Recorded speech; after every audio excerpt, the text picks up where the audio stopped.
তো সদ্য দাদার মমতী মাতৃমণ্ডলী ঠাকুর আমাদেরকে বলেছেন কি জানেন, সব দিককে তুই এক্ষুনি নে, ইষ্টিদের আজ সম্প্রীতি মরণ তরণে নাম জপে কাদা অকল জম্পিতি। হ্যাঁ, মরণ তরণে নাম জপে কাদা অকল জম্পিতি। জম লিটন পাল মহোদয় এই রামায়ণের কথা আপনাদেরকে শুনাইছেন। এই জম আমাদের পিছনে পিছনে সার্বক্ষণ ঘুরে,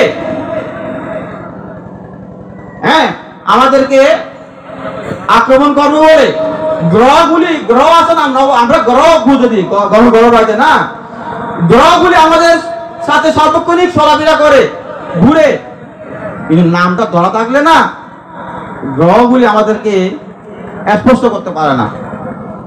নাম ধরা থাকলে জম আমাদেরকে স্পষ্ট করতে পারে না।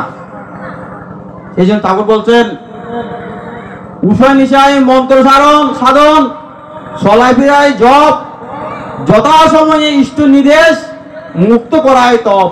কি বলছেন? উষয় নিশায় মন্ত্র সাধন চলায় ফিরায় জপ, যথা সময়ে ইষ্ট নির্দেশ মুক্ত করায় তপ। আমাদেরকে ঋত্বিক দেবতা যা শিখিয়ে দিয়েছেন সেগুলি কাটায় কাটায় পালন করতে হবে, তাহলে আমাদের কৃপা অবশ্য হবে। সত্য দাদার মমতে মাতৃমণ্ডলী আমরা ঠাকুরের দিকে নিয়েছি, আমি ভালো থাকবো বলে, আমার ছেলে সন্তান ভালো থাকবে বলে, আমার স্বামী ভালো থাকবে বলে, শাশুড়ি শ্বশুর শাশুড়ি ননদ যারা আছে এরা ভালো থাকবে বলে, এরা ভালো থাকার মধ্যে দিয়ে আমার পারিপার্শ্বিক ভালো থাকার চিন্তা করতে হবে। ঠাকুর বলেন কি, পড়শিরে তুই নিপাত যাবে, তুই বেশি সুখ খাবি বুঝি, যা ছুটে যা তাদের বাসা, তারাই যে তোর বাসার বুঝি। হ্যাঁ, শুধু আমি ভালো থাকলে হবে না, আমার পরিবার বাসা, আমার সাথে সাথে আমার পাড়াপড়শি যারা আছে, যারা ভুল পথে চলছে, ভুল পথে চলতে গিয়ে অনেক রুগে সুগে গড় দোষে করতে পারছে, এদেরকেও আমাদেরকে বুঝে শুনিয়ে তাকে দীক্ষিত করে ঠিক সঠিকভাবে চলার প্রচেষ্টা করে দিতে হবে। আপনি যদি সুখে থাকেন, আপনার পার্শ্ববর্তী যদি কেউ কয়েকটা পরিবার যদি কষ্ট পায়, না খায় থাকে, সে আপনার কাছে সাইডে আসবে, আপনাকে 10 টাকা 5 টাকা 100 টাকা করে দিতে হবে। যদি তাকে যদি সুপরামর্শ দেন, সৎ বুদ্ধি দেন, তাকে ঠাকুর সৎ দিকে দীক্ষিত হয়ে সেইভাবে চলতে শিখাই দেন, তাহলে সে আর কি আপনার কাছে আসবে। ভালো করে চললে আসবে না, তাহলে আপনিও ভালো থাকলেন, আপনার পারিপার্শ্বিকও ভালো থাকলো। ঠাকুর সেটাই চেয়েছেন। ঠাকুর আপনার কাছে কি চেয়েছেন? আপনার কাছে কি অর্থ চেয়েছেন, বৃত্তি চেয়েছেন, কি চেয়েছেন? আপনার সব মনটা চেয়েছেন, আর কি আপনি ভালো থাকেন, আপনার পরিবার ভালো থাকুক, আপনার পার্শ্ববর্তী যারা আছে তারা ভালো থাকুক, সুখ থাকুক, শান্তি থাকুক, নিরোগ জীবনের অধিকারী হোক। এটাই চেয়েছেন। একজন ব্যক্তি ঠাকুরকে বলছে, ঠাকুর আমার না অনেক টাকা পয়সা আছে, অনেক সম্পত্তি আছে,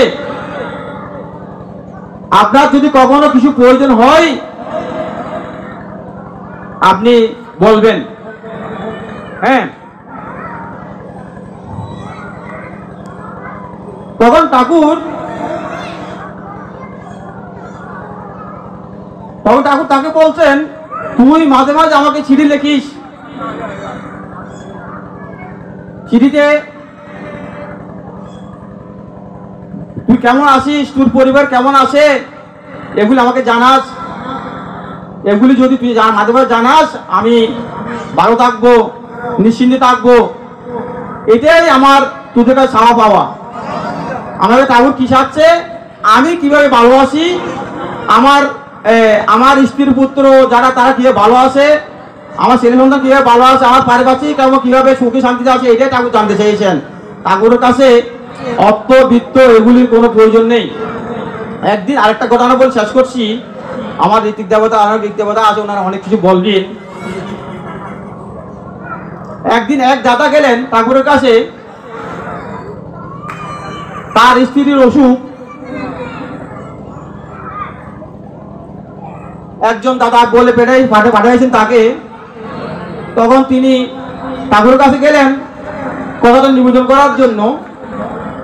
ঠাকুর যখন নিবেদন করলেন, ঠাকুর তার কথা কর্ণপাত করতেছেন না।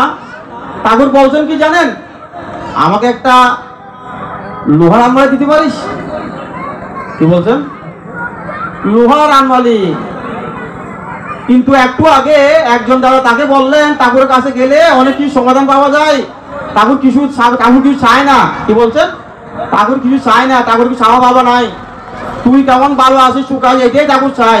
কিন্তু সে গিয়ে শুনলেন তাকে ঠাকুর বলছে আমার একটা লোহার আলমারি দিতে পারিস?